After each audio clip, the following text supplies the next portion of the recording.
Hello ළමයි කොහොමද හැමෝම හොඳින් ඉන්න ඇති කියලා හිතනවා. ඉතින් කාලෙකින් ටිකක් එක බ්ලොග් එකක් ගේන්න හිතුවා. මේ දවස්වල කැලරිට පොඩ්ඩක් වහිනවනේ ළමයි.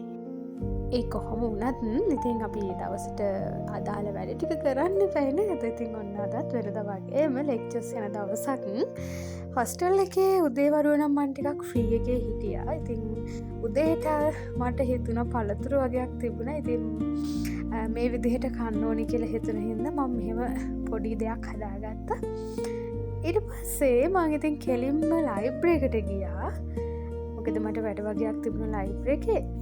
ලයිබ්‍රරි එකට ගිහිල්ලා ටිකක් වෙලා කැම්පස් එකේ ඉඳලා ඔන්න ඉතින් මම ආපහු හොස්ටල් එකට ආවා.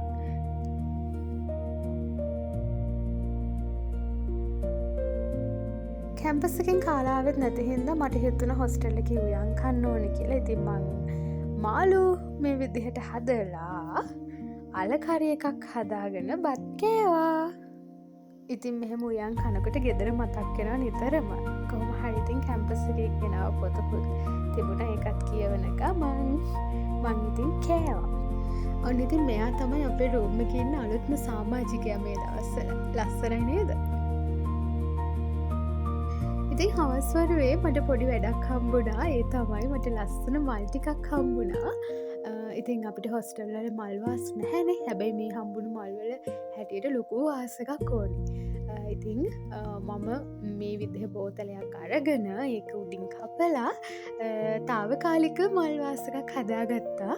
ඉතින් ඔයාලා බලන්නකෝ මේ මල් වල ලස්සන ළමයි. මේ රෝසස් ටික නම් මාරම ලස්සනයි. ඉතින් මට හිතුණා මේ ටික හැමදාම තියාගන්න. එහෙම බෑනේ නේද? හැමදේම අනිත්‍යයිනේ. ඉතින් මට පුළුවන් කාලයක් මම මේක තියාගන්නවා කියලා හිතාගෙන මම මේ විදිහට ලස්සනට මේක මේවා මං හදාගත්ත තාවකාලික මල් වාස් එකට දාගත්තා. ඔයාලා බලන්න කොච්චර ලස්සනයිද කියලා.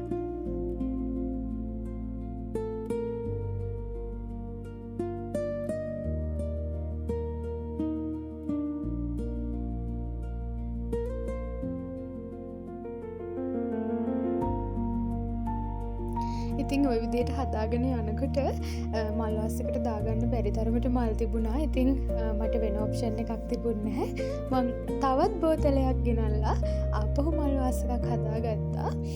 එතන නම් තිබුණේ චූටි මල් ටිකක්. ඒ කියන්නේ නටු එච්චර දිග තිබුණේ නැහැ. එහෙනම් මම ටිකක් වැඩිපුර බෝතලේ කපා ගත්තා. කොහොම හරි ඒ මල් ටිකක් දාලා මං තවත් වාස් එකක් හදාගත්තා. ඉතින් ගෑන් ළමයි ගොඩාක් මල් වලට ආසයිනේ. ගෑන් ළමයි විතරක් නෙවෙයි පිරිමි ළමයින්ට ආසයි. ඉතින් අපි ගොඩක් කැමතියි අපිට මල් දෙනවා නම් කවුරු හරි නේද?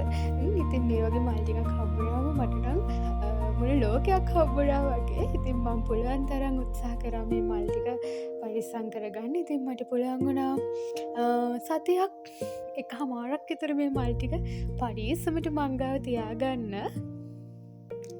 ඉතින් කොහොම හරි වාස් දෙකම මං හදාගත්තා. අන්තිමට මල් වලින් පිරුණයි වාස් දෙක. හරිම ලස්සනයි ළමයි. බලන්නකෝ මේ මල් ටික එක එක පාටට හරිම කලර්ෆුල් මල් ටිකක්. මට දැන් මේ වීඩියෝ එක එඩිට් කරද්දිත් හරිය ආස හිතරයි මල් ටික දැක්කම. ඉතින් ඔය විදිහට තමයි මම මල් ටික ලස්සනට හදාගත්තේ. මම මේක ඉස්සෙල්ලා වගේ සති එකමාරක් විතර තියාගත්තා. ඉතින් අද දවසත් ඔය විදිහට ගෙවිලා ගියා ලස්සනට.